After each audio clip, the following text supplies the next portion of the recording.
guys, as you saw in the intro, I'm going to be sharing a spring glam makeup look with you today. I'm starting off with my eyes and applying a base, so this is the Urban Decay Primer Potion in the original shade. Then I'm taking a piece of Scotch tape and just sticking it down to the corner of my eye to help keep the wing nice and sharp today. To help that mint green really pop on the inner part of my eye, first I'm applying a white base. This is the NYX Jumbo Eyeshadow Pencil in the shade Milk, and I'm applying that to the inner portion of my eye and then blending it out with my finger.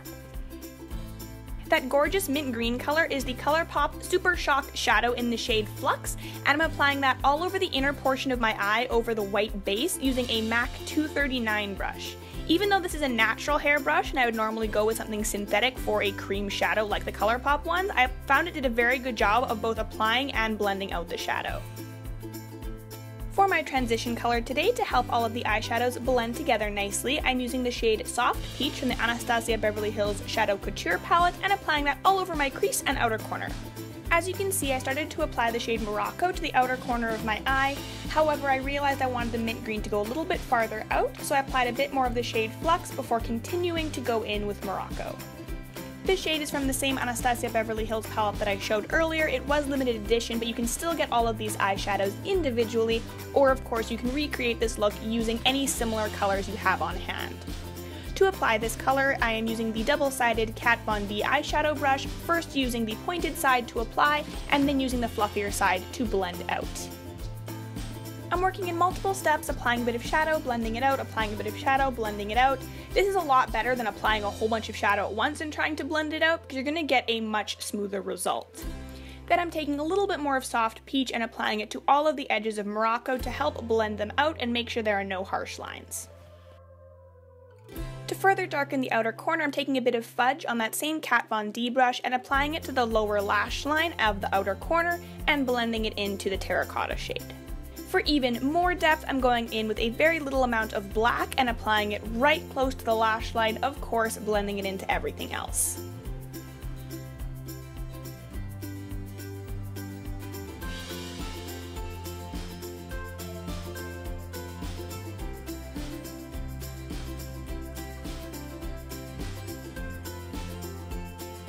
With no additional product on my brush, I'm blending out that outer corner one last time, and then going in with a little bit more of the mint green to help brighten it up a tad.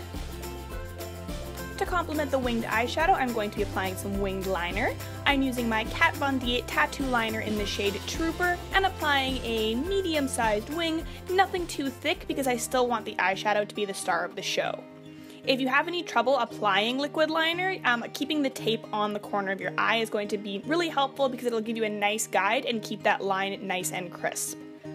I'm going to be filling in my brows later, but for now I just want to start shaping them, so I'm running a little bit of my Anastasia Beverly Hills Clear Brow Gel through my brows to make sure that all of the hairs are lying in the right direction. Today I'm going to be doubling up on the face primer. First I'm applying a hydrating primer, this one is from Makeup Forever, and then I'm going to go in with a smoothing primer. This is the Dr. Brandt Pores No More Pore Refiner, just to help with a little bit of texture on my skin. Of course you don't need to use two, just use whatever primer works for your skin type. And because using two primers isn't high maintenance enough, I am also going to be mixing foundations today. So I'm using some of my Laura Mercier Silk Cream Moisturizing Foundation in the shade Rose Ivory, and some of my Urban Decay Naked Skin Foundation in the shade 0.5. I love this Laura Mercier foundation. It's full coverage, but it's also hydrating, so it doesn't get cakey. It has a beautiful natural finish, and it's very comfortable to wear. However, the lightest shade is still a little bit too dark for me, which is why I'm mixing it with my lighter Urban Decay foundation. For concealer, I'm using my Maybelline Master Conceal in the shade Fair, and of course I'm applying it underneath my eyes as well as around my nose, the corners of my mouth, and the central areas of my face, and then using my Real Technique sponge, which is the same one I used for my foundation, to blend all of that concealer out.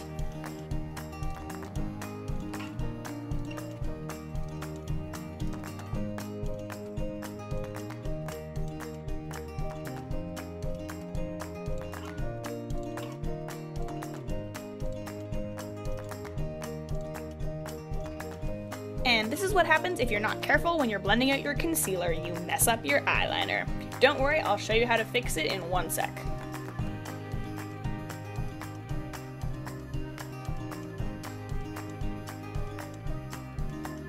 To fix my mistake from earlier, I went in with my eyeliner and just drew over top of the concealer, and then, once it had dried, this is very important, I went back in with my sponge and just wiped off the concealer on my eyeshadow. And voila, good as new. To counteract any creasing that may have occurred while I was fixing my eyeshadow, I'm going in with some Makeup Forever Mist and Fix and re-moistening the concealer under my eyes. Then to set it to keep any future creasing from occurring, I'm going in with a lot of the Ben Nye Luxury Powder in the shade Cameo, applying it very liberally under my eyes and around my nose, and then letting it bake.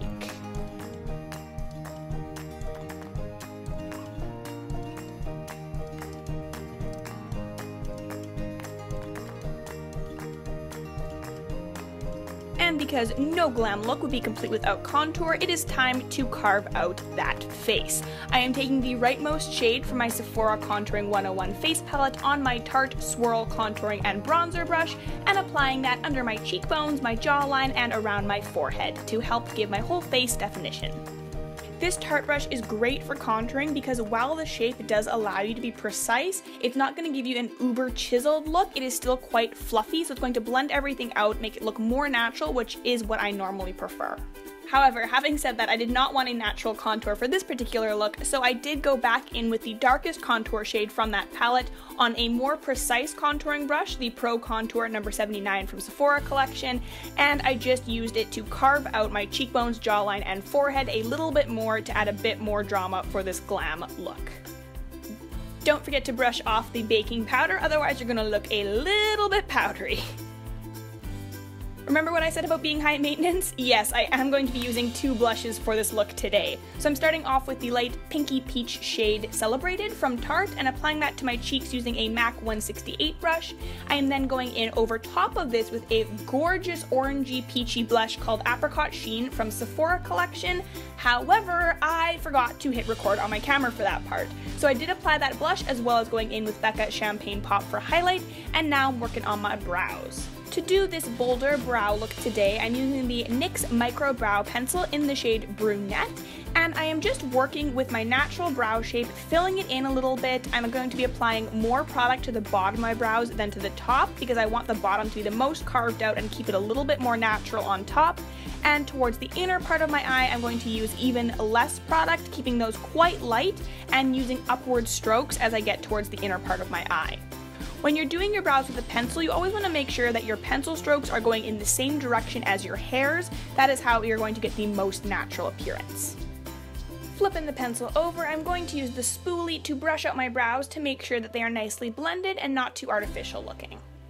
For my under eye, I'm going back in with my Kat Von D brush, the same one I used for the top part of my eye. I'm not adding any more shadow, I'm just using the leftover shadow that was on the brush already, and I'm running that underneath my eye, focusing most of the color on the outer corner and blending it towards the inner corner. To line my waterline, I'm going in with the Urban Decay 24/7 Glide On Eye Pencil in Mushroom. This is a beautiful taupe shade, and then I'm taking a black liner from Marc Jacobs and applying it to the outer corner of my waterline as well as my entire tight line.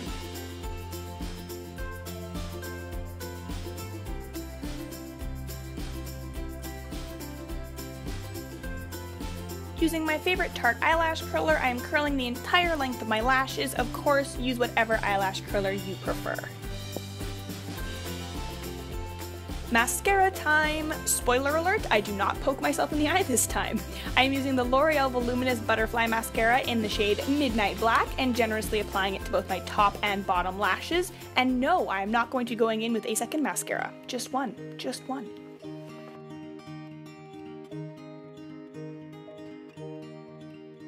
For lashes, I'm using my favorite velour lashes. These are My Life's Complete, and I'm using the Duo Eyelash Adhesive in the shade Clear White, and sticking these to my eyeballs using my handy dandy Duo Eyelash Applicator. I don't know what this is called, it came in a Duo set, but I love it. It is so helpful.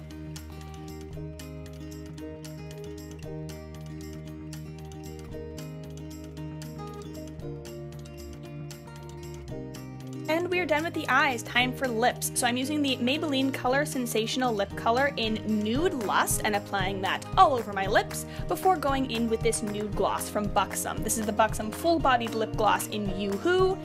And you guessed it, I am going to go in with a second gloss. I wanted it to be a little bit peachier to match the eyeshadows, so I'm taking the Makeup Forever Artist Plexi Gloss in shade 301 and applying that very lightly over top of my other lip products. And that, my friends, is how to get this dramatic spring look. I hope you enjoyed this tutorial. Please give it a thumbs up if you liked it, subscribe if you want to see more, and I'll see you next time. Bye!